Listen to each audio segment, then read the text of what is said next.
Istanbul की बारिश भरी रात अलीना काया की जिंदगी का सबसे खौफनाक पल बनकर आई। वो अपने एक्स फियांसे जावेद के डर से भागती हुई एक आर्ट गैलरी के बाहर गिरने को होती है, जब उसकी टकरार एक अनजान पर ठहरे हुए शख्स से होती है, एमीर कराहन। एमीर इस्तांबुल का सबसे पावरफुल, कोल्ड और कंट्रोल में रहने वाला बिजनेसमैन था, लेकिन उस लम्हे उसने एक अननोन लड़की की आंखों में इतना गहरा डर देखा कि उसका सारा सख्त मिजाज पिघल गया।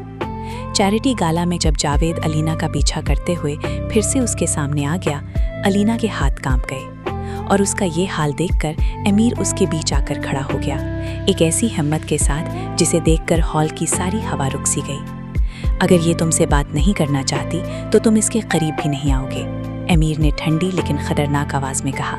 उस वक्त जावेद की आंखों का जुनून देखकर अलीना को लगा कि वो कभी छूट नहीं पाएगी। जब एमीर ने नीचे देखकर नर्म लेकिन मजबूत अंदाज में कहा, तुम कहोगे तो मैं तुम्हें इस आदमी से दूर रखने के लिए झूठी शादी भी कर लूंगा। अलीना स्टन्ड, कंफ्यूज्ड और शैटर्ड थी, लेकिन उसकी जिंदगी को एक सुरक्षित बना चाहिए थी और वो बना एमीर बना। फेक मैरिज का कॉन्ट्रैक्ट साइन होते ही अलीना कराहन मैंशन ले जाई गई, बॉस्फोरस के किनारे एक शीश महल जहां लग्जरी, रूल्स और कोल्ड साइलेंस था। एमीर ने सीधा कह दिया, अलग rooms, no emotional involvement, no unnecessary closeness. Alina ने हाँ कर दी, लेकिन उसकी आंखों में वो दर्द था जो किसी ने पहले कभी नहीं देखा। ऐसी रातों में जहां हवा भी सो रही होती है, अलीना को नाइटमेयर्स आते और वो गार्डन में रोती हुई जाती। एक रात एमीर उसको वहां देखकर उसके शोल्डर्स पर शॉल रखकर कहता है, इस घर में तुम्हें कोई तकलीफ नहीं आने दूंगा। ये पहली दफा था जब एमीर का दिल उसकी तरफ झुका। दोनों के बीच छोटी छोटी चीजें बदलने लगीं। अलीना की सैड सिंप्लिसिटी एमीर को सीक्रेटली टच करती थी। एमीर का प्रोटेक्टिवनेस अलीना को एक अजनबी सुकून देता था। ब्रेकफास्ट टेबल पर अलीना का हल्का सा स्माइल, बैल्कनी में एक ही सनसेट शेयर करना, गैलरी की पेंटिंग्स पर उनका हल्का सा बहस करना, ये सब उनके बीच एक खामोश पुल बनाता गया। लेकिन असली टर्निंग पॉइंट तब आया जब एमीर एक बिजनेस डिनर में अलीना का हाथ थमाकर पब्लिकली अनाउंस करता है, she is my wife. Alina का दिल कांप जाता है।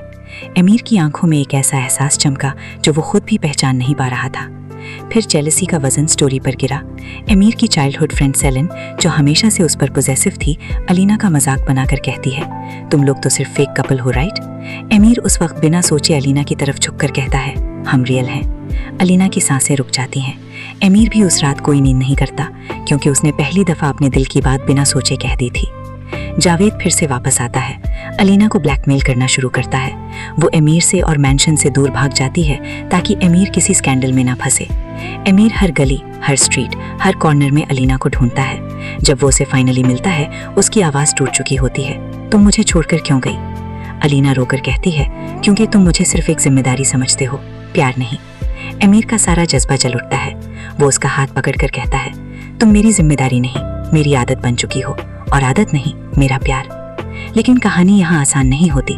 जावेद उन दोनों को फिजिकली हर्ट करने की कोशिश करता है और एमीर उसका सामना करता हुआ जख्मी हो जाता है। हॉस्पिटल में अनकॉन्शियस एमीर के पास अलीना पूरी रात रोती रहती है। जब एमीर होश में आकर धीमे से उसका हाथ थाम कर कहता है, हमारी शादी छूटी थी, पर तुम्हारे लिए मेरा प्यार नहीं, अलीना का दिल बिल्कुल टूट कर जुड़ जाता है। वो उसकी आंखों में देखकर कहती है, मैं तुमसे सच में प्यार करती हूँ एमीर। जावेद एक्सपोज होता है, जेल चला जाता है और अलीना की जिंदगी के सारे पुराने जख्म धीरे धीरे भरने लगते हैं। एमीर अलीना के लिए बॉस्फोरस क्रूज पर एक ग्रैंड रियल प्रपोजल रखता है। सारी सिटी की रोशनी उनके आसपास चमक रही होती है जब एमीर घुटनों पर बैठकर रिंग पेश करता है। मोरे इश्क तुम हो अलीना, अगर तुम नहीं तो कोई नहीं। अलीना रोकर हाँ कहती है और उनका fake marriage real, eternal love story बन जाता है। शादी टर्किश स्टाइल होती है, white flowers, violin music, Bosphorus की ठंडी हवा और एक ऐसी शाम जो इस्तांबुल की कहानियों में लिखी जाती है। दोनों एक दूसरे को गले लगाकर स्लो डांस करते हैं। स्क्रीन फेड होती है, कहानी खत्म होती है, लेकिन उनके प्यार का सफर अभी शुरू होता है।